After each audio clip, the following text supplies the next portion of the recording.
হঠাৎই শিশু নিখোঁজের খবরে তোলপাড় সামাজিক যোগাযোগ মাধ্যম, যেখানে দাবি করা হচ্ছে বিভিন্ন জেলায় নিখোঁজ হয়েছে অন্তত ৩৫টি শিশু।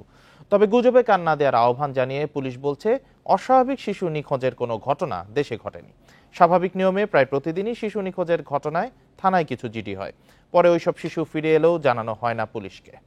নগদের কাছে সব গ্রাহকই প্রিয়, তাই তো সারা দেশে ক্যাশ আউট চার্জ সবচেয়ে কম। কয়েকদিন ধরেই সামাজিক যোগাযোগ মাধ্যম ফেসবুকে ঘুরছে এরকম নানা ধরনের পোস্ট, যেখানে দাবি করা হচ্ছে ৪৮ ঘন্টায় ঢাকা ও চট্টগ্রাম থেকে নিখোঁজ হয়েছে ৩৫ শিক্ষার্থী। অন্যান্য জেলা থেকেও অনেক শিশু নিখোঁজের দাবি করা হয়। বিভিন্ন গ্রুপে ঘুরতে থাকা বিজ্ঞপ্তি থেকে সামনে আসে রাজধানীর টিকাটলির নিখোঁজ ১৪ বছরের মাদ্রাসা শিক্ষার্থী ফারহানের নাম। তার বাসায় গিয়ে জানা গেল ৯ দিন ধরে নিখোঁজ ফারহান। মাদ্রাসায় যেতে চাপ দেয়, অভিমান করে ২৯ জুন বাসা থেকে পালায় সে। ও বাসার জন্য ২৯শে জুন মাদ্রাসার উদ্দেশ্যে বাইর হয়েছে। দিবাগত শনিবার দিন দিবাগত রাত্রে ১০টার দিকে আর সে মাদ্রাসায় যেয়ে পৌঁছে নেই। সারাদিন বাইরে থাকলেও সন্ধ্যার পরেই বাসায় চলে আসতো, কিন্তু এইভাবে কখনোই ওই একদিন বা এক রাত বাসার বাইরে থাকেন। শিশু নিখোঁজের দাবি করা হয় সাভার, লক্ষ্মীপুর, চাঁদপুর, চট্টগ্রাম সহ বিভিন্ন জেলা থেকে।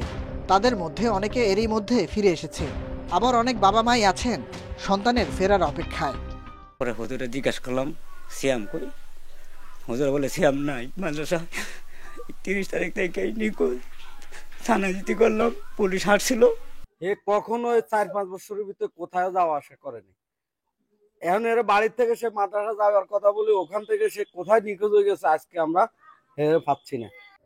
পুলিশ বলছে একটি মহল উদ্দেশ্যমূলকভাবে গুজব ছড়াচ্ছে। ডিএমপির পরিসংখ্যান অনুযায়ী মে থেকে জুলাইয়ের প্রথম সপ্তাহ পর্যন্ত শিশু নিখোঁজের যত জিডি হয়েছে তা কোনোভাবেই অস্বাভাবিক নয়। একটি অসত্য তথ্য অথবা বিভ্রান্তিকর তথ্য সোশ্যাল মিডিয়ায় এসে মানুষকে প্যানিক করবে, এটি তো কোনো মতেই কাম্য না। তো সেটি আমি বলছি যে ঢাকা মেট্রোপলিটনে বিন্দুমাত্র এ ধরনের কোনো তথ্য নেই বা প্যানিক হওয়ার কোনো কারণ নেই। আর ওভারঅল যদি যারা করছে তাদেরকে আমরা বলবো, যদি আপনাদের কোনো তথ্য থেকে থাকে আমাদের সাথে যোগাযোগ করেন। নিখোঁজের গুজবে আতঙ্কিত না হয়ে সন্তানের দিকে বাড়তি খেয়ালের পরামর্শ পুলিশের। Nahid Kamal, independent news, Dhaka.